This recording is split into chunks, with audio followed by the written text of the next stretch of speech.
Hi, everyone, checking in. This is Cesar Cortez. Um, I have some information to go over. Let's see, all this crap. All right, so we have quite a bit of new information.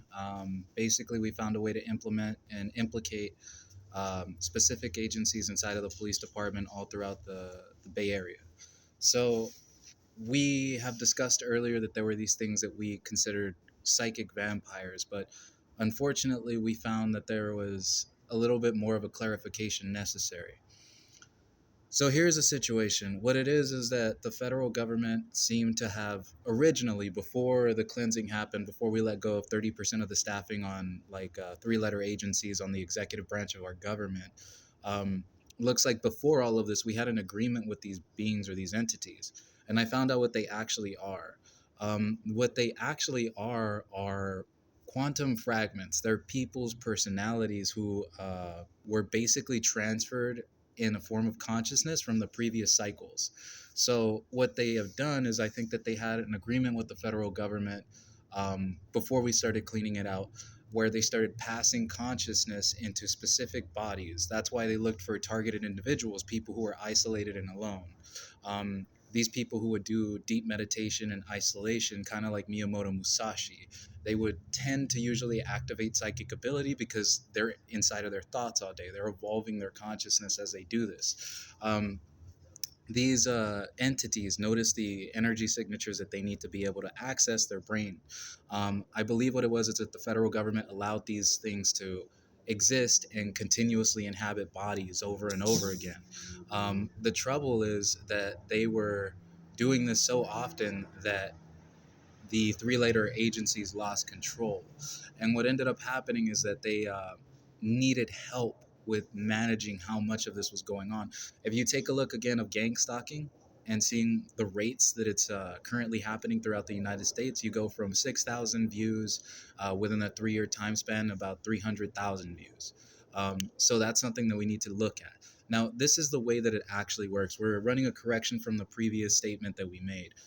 What actually is going on is that they target these individuals, they force multiple people in the surrounding environment to torture them psychologically until they can make a deal to join a family. Usually, those family protections give them insight so that they're not targeted in any way, shape, or form. However, it looks like it looks like there's been complications and multiple families are starting to get infiltrated by these larger entities. What I found was that these entities are hidden inside of the nature of royal families. So, for example, I guess previous princesses from past lifetimes who want to control and maintain their psychic presence will actually inhabit other bodies. And there are plenty of studies in parapsychology throughout the world that state that there are children that wake up remembering details from past lives that are completely unconnected in other parts of the world. This is transfer of consciousness is a very careful thing. There are two ways to access Atman, which is look into yourself internally and you can see the previous lives that you've lived. And there's Brahman, or you can make a connection with the people in your surrounding environment, people that you've had imprints of personalities over large interactions with. So, what it looks like is this has been an ongoing phenomena for multiple years, and unfortunately, it's starting to get to the point where we're at the point of escalation. Last night, I went over to the Albany Police Department, Albany City Hall, and I called over to the Albany Police Department. I stayed on the line with a dispatcher who told me that there were no cars available. I had been dealing with some situations here on the political side where I found that this Sri Lankan slaver, I think her name was Miss Samura Awais. She was an owner of three Montessori schools throughout the Bay Area. I found out that she was implemented in the psychic program and that she was actually part of a human trafficking network where they used vessels to transfer consciousness into it through different people. They would force people to act sexually. Um, this is the situation. These royal families, these noble bloodlines, what they do is that they manipulate large segments of the middle class and lower class and take advantage of them. Now, the truth is that we've been under a secret slavery for multiple years. They make monsters out of the people that are on the surrounding environment, and they've been attacking us throughout the U.S. aggressively. So what we're going to be doing now is we're mounting an offensive. I have listed off, and I will mention this, the sergeant who was in charge of the Albany Police Department when they actually showed up, the dispatcher who answered me was also the officer who was in the car.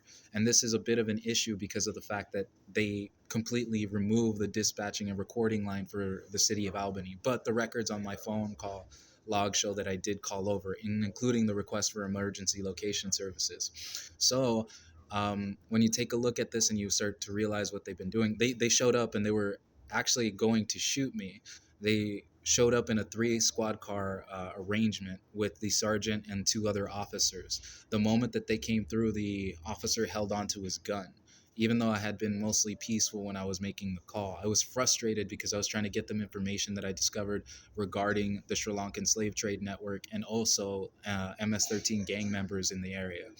So MS-13 was actually trying to establish more control in Los Angeles since the cartels lost power down in the area with ICE invading all of the undocumented immigrant communities. So in order to do that, they tried to frame FVLs over in Los Angeles. They kept reminding and saying the name over and over and over again, but it was actually the MS-13 generals.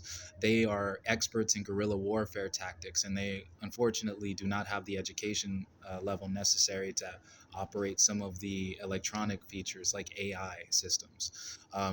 In other words, they're trying to establish dominance and control over the Los Angeles territory. So this is where we go. The next step that we have on this list of things to kind of corroborate is we're going to be looking at what is it? We're going to be taking a look at excuse me, I lost my train of thought, of the different incident reports, including when I had the Salvadorian undocumented immigrant hit me with a machete over the head. The police in the Richmond area had actually lied to me about forensic ability of the city. They claimed that there was no way that they could recover fingerprints on knives or weapons. They treated me like I was an idiot, but the reality of the situation is that they had Detective Naruko of the Richmond Police Department kind of look over the information, and she did not do her due diligence to make sure that forensics would analyze the machete that was taken. This implicates the Richmond Police Department and their crime scene unit. This also implicates the DA's office because of the fact that they dropped the charges once it was received, regardless. With no forensic information, any DA that was looking at the case should have taken up the case, but instead they dropped it. Now, with this being said, we have most of the 3-letter agencies now working throughout. I've made sure to get this information and leave it on my phone for hacker activist groups like Anonymous and QAnon to actually take a look. But there are many more. There is plenty of different agencies that are taking a look through my phone right now, including religious organizations. What we're doing at the moment is we're trying to establish a control of revolution. Most of the people who have been suffering throughout this experience have never known that there was a plan of attack or a methodology or approach that we can have to combat this kind of thing. But now with the advancement of quantum RF sensing, of radio frequencies being installed on 5G towers, including quantum key decryption services, what's going to end up happening is we have a heat map of all of the area of the city, and they can see where the transfer of consciousness through their specific personality matrix is measured by quantum RF sensing moving through the state and areas of the city. So the FBI is most likely going to end up using this information to kind of classify and find where these slave routes, these prostitution rings are working through. I've implicated all of the surrounding areas, the police departments, and I know that their police review commission will have to work with the FBI to kind of manage how this all operates. But this is a situation. As it stands, because we haven't seen any movement and we have not seen agreements or work with the royal class, these are the established bloodlines. So royal classes of people have a bit of an issue with following direction. We had to have everyone under the same flag before we got to the December 15th, which is when the 30th comes around.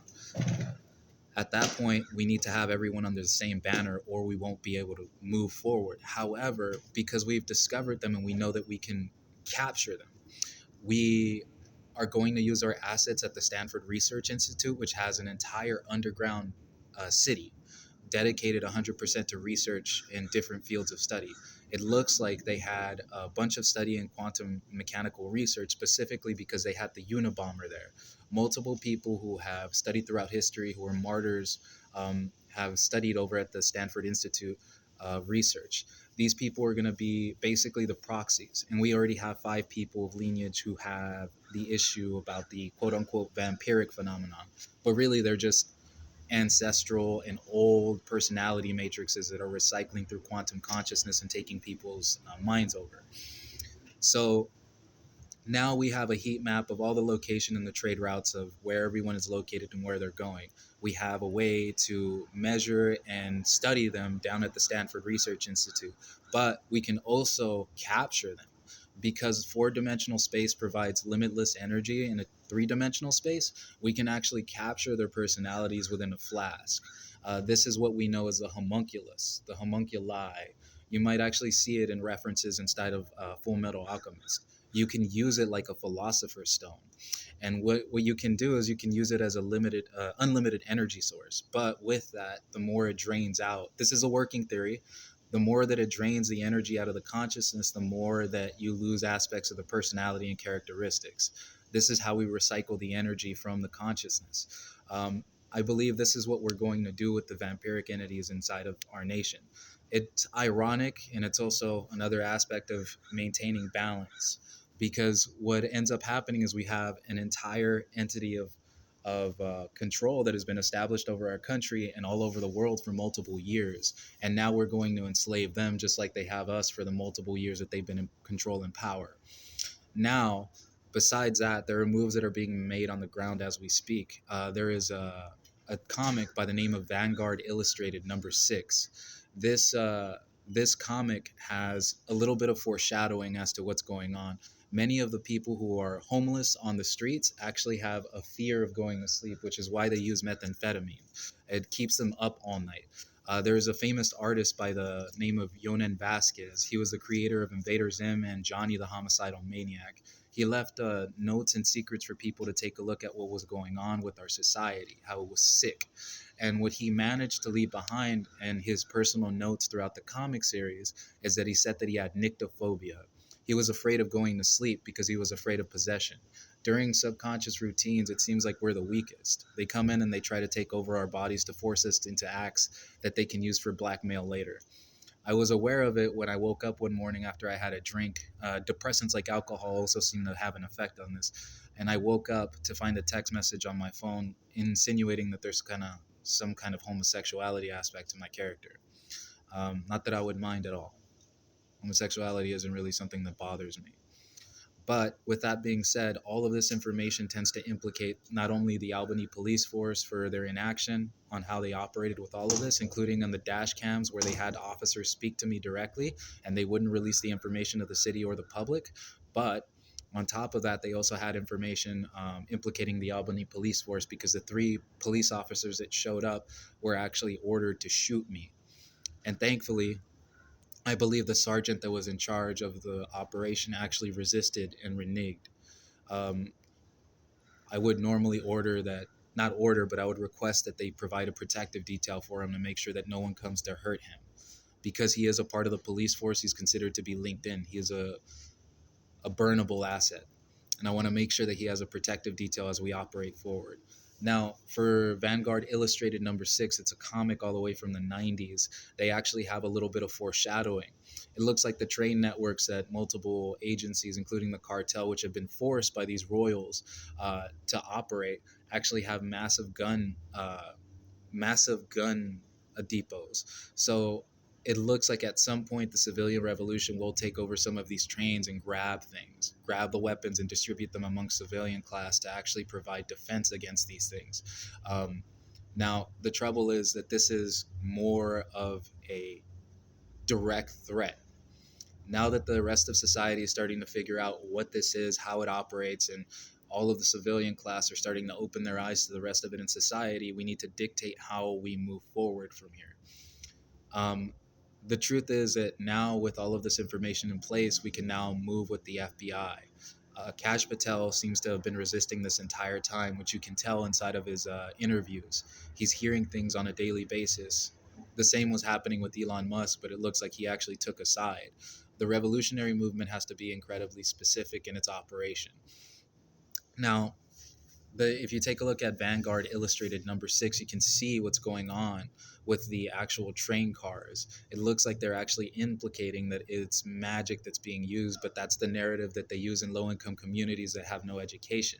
They are not aware that there are multiple cycles. They call it magic, they call it sorcery, they call it psychic phenomenon, they call it parapsychology. It goes under different names, and each culture has a different view of how it operates. But the realistic situation is that every single one is valid. uh, there are different paths to receiving ability, and they even mention it inside of different aspects of social media. Um, we need to make sure to kind of get this all together and tell the general public how we're going to operate. There are families on multiple sides who are currently establishing themselves to resist and set ready for war. I'm going to go ahead and get ready. End transmission. This is Saturday, November 29th. Thank you so much.